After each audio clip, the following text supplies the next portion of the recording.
नमस्कार मित्रों, आप सबका एक बार फिर से स्वागत है। आज से कुछ वर्ष पहले तक, कुछ दशक पहले तक हमारे देश में संयुक्त परिवारों का प्रचलन था। कई कई पीढ़ियों तक हम एक साथ रहते थे। कुछ थोड़े बहुत झगड़े होते थे, अन्यथा हम सहजता से प्रेम पूर्वक एक दूसरे का सहयोग करते हुए जीवन यापन करते थे। हर तरह की सुख शांति एक साथ मनाते थे, त्योहार मनाते थे, वैवाहिक कार्य सहजता संपन्न हो जाते थे। हमें आर्थिक स्थिति का भी सामना नहीं करना पड़ता था, क्योंकि सब कुछ मेल मिलाप से हो जाता था। परिवार के बच्चों के वैवाहिक कार्य भी, मांगलिक कार्य भी सहजता से संपन्न हो जाते थे।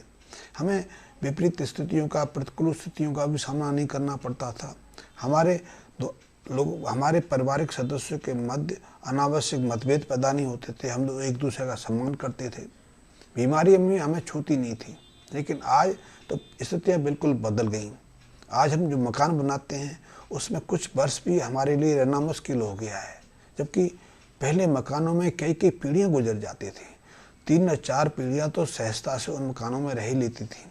अपने राजस्थान, मध्य प्रदेश, राजस्थान, यूपी की बहुत सारी जगह सुना होगा कि वहाँ हवेलियाँ निर्मित होती थी। हवेली यानी कि बड़े बड़े भवन, उसमें सैकड़ों लोगों का परिवार रहता था। आज तो इस बात को कल्पना भी नहीं कर सकते, और इस अद्भुतता का पूरी दुनिया हमारे इस संयुक्त परिवार का विशेष वर्णन करती थी। अब तो वो परंपरा लुप्त हो गई। अब तो हम 2 या 3 लोगों के परिवार में भी सुखपूर्वक नहीं रहते, एक दूसरे के साथ बैठ नहीं सकते, एक दूसरे की बात को समझ नहीं सकते, या एक दूसरे को अपनी बातों से सहमत नहीं कर सकते। ऐसी स्थिति क्या हो गई? तो उसके बहुत सारे कारण हैं। मैं तो एक कारण बताऊंगा, मैं ज्योतिष के संबंध में कुछ बताऊंगा कि हमारे यहाँ एक प्राचीन परंपरा रही है। परंपरा ये है कि जो हमारे घर का मुख्य दरवाज़ा होता है, मुख्य गेट होता है, उसके नीचे भवन बनाते समय ही हम चांदी की एक पत्थर डाल देते थे। चांदी का ये पत्थर रक्षा कवच का काम करता था।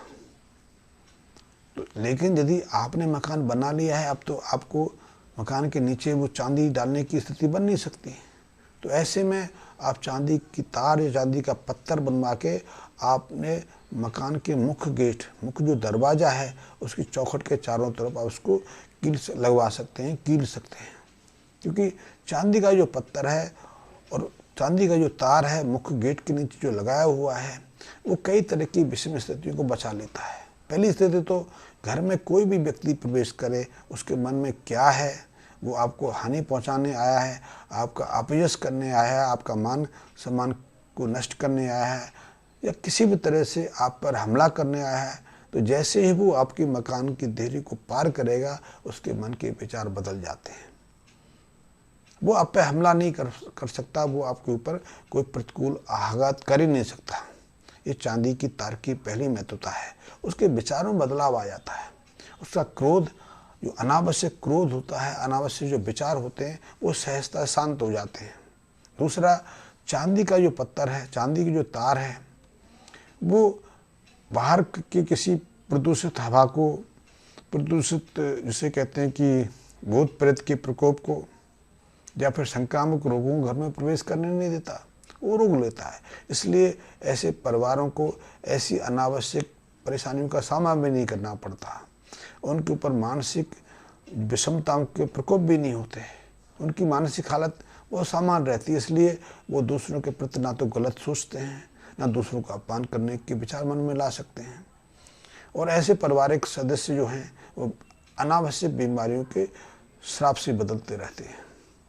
आपने एक चीज़ और भी देखी होगी कि पुराने ज़माने में, मैं ज़्यादा पुरानी बात नहीं करता कि 1000-2000 साल की बात कर रहा हूँ, मात्र 30-35 साल पहले की बात करता हूँ, कि इतने बड़े बड़े विशालों में, चाहे वो पहाड़ों में बने हों, चाहे रेगिस्तान में बने हों, चाहे वो सामान्य ज़मीन में बने हों, हर जगह एक ही स्थिति देखी जाती थी कि इतने बड़े बड़े परिवार सहजता से रह लेते थे। अकाल मृत्यु का भी सामना नहीं करना पड़ता था। अनावश्यक अड़चनें भी उनके ऊपर नहीं आती थी। ना किसी मुकदमेबाजी का सामना करना पड़ता था, ना परिवार में अनावश्यक कलह की स्थिति बनती थी, ना किसी व्यक्ति की अकाल मृत्यु होती थी, ना हत्या होती थी। कारण क्या था? क्योंकि एक परंपरा रही है कि जब भी हम मकान बनाने की शुरुआत करते हैं तो हम नींव खुदाई करते हैं। मकान की शुरुआत नींव भूमि पूजन के साथ होती है। नीम रखी जाती है और नीम रखने के साथ कुछ प्रयोग किए जाते हैं, कुछ विशेष अनुष्ठान किए जाते हैं, पूजा पाठ की जाती है। तो नीम की शुरुआत हम विशेष मुहूर्त में करते हैं, लेकिन इसके साथ में एक काम और करते हैं। तांबे के एक बर्तन में, तांबे की गड़बी में हम एक सोने का, एक चांदी का जो सांप बनवा के उसमें डालते हैं, लोहे का छल्ला डालते हैं, कई जगह उस पर हल्दी की टुकड़ी भी डालते हैं। उसके साथ में तांबे का पैसा भी उसमें डाला जाता है। उस जो लोहे का, जो तांबे का बर्तन है, उसको कलावा बांधा जाता है, जैसे मौली कहते हैं। उसमें चंदन का टीका लगाया जाता है, साथ में दही, दूध, मूंग की दाल, शहद, कौड़ी, सरसों का तेल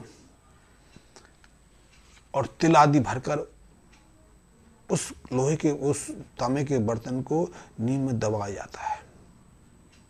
इसके विशेष लाभ हमें पूरी जिंदगी भर, पीढ़ियों तक मिलते रहते हैं, क्योंकि इस परिवार में अनावश्यक कटुता नहीं आती, मेल मिलाप बना रहता है।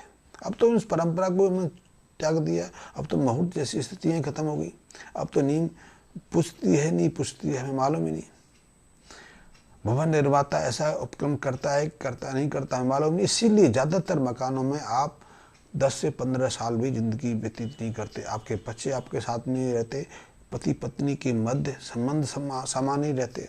आप उस घर में रहना शुरू करते हैं, रहते ही आपके मत तलाक, तनाव की स्थिति बन जाती है, या फिर कोई अनावश्यक रोग आपको से ग्रसित कर लेता है, या फिर आपके ऊपर कर्ज का बोझ चढ़ जाता है। आपने मकान कर लोन पे लिया है, आपको लोन नहीं चुका पाते, या फिर आपकी नौकरी चली जाती है, या फिर किसी अन्य केस में आप फंस जाते हैं। ऐसी स्थितियां निरंतर बढ़ रही हैं और ऐसी स्थितियों की संख्या लाखों के हिसाब से है।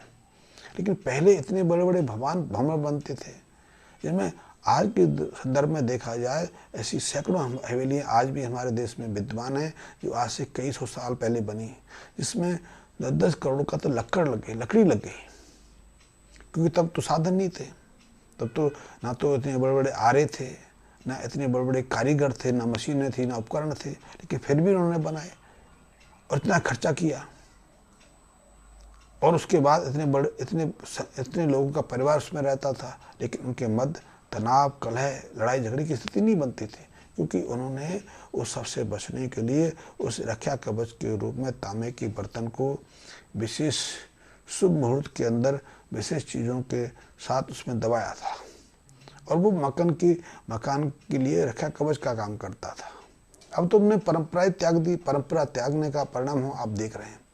आपका एक बच्चा है, वो भी आपके नियंत्रण में नहीं है। आपकी एक बेटी है, वो भी आपके साथ सहजता से व्यवहार नहीं करती है। आप इतने जतन से उसको पढ़ाते हैं, आगे बढ़ाते हैं, उसकी हर इच्छा को पूरी करते हैं, उसको हर तरह का सुख देने का प्रयास करते हैं, लेकिन वो आपके पास क्षण भर भी समय व्यतीत करना नहीं चाहता।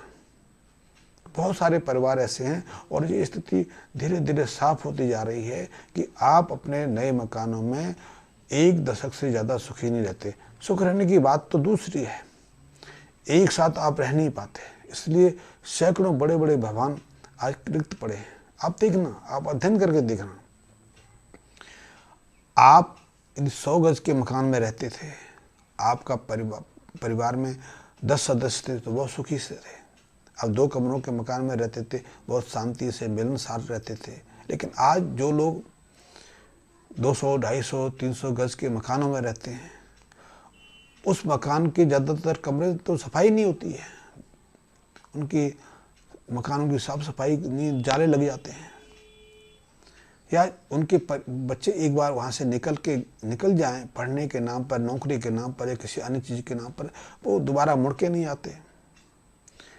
कुछ समय उनके दंपत्ति तो रहते हैं, उनको भी कई तरह के रोगों का सामना करना पड़ता है, कई प्रतिकूल।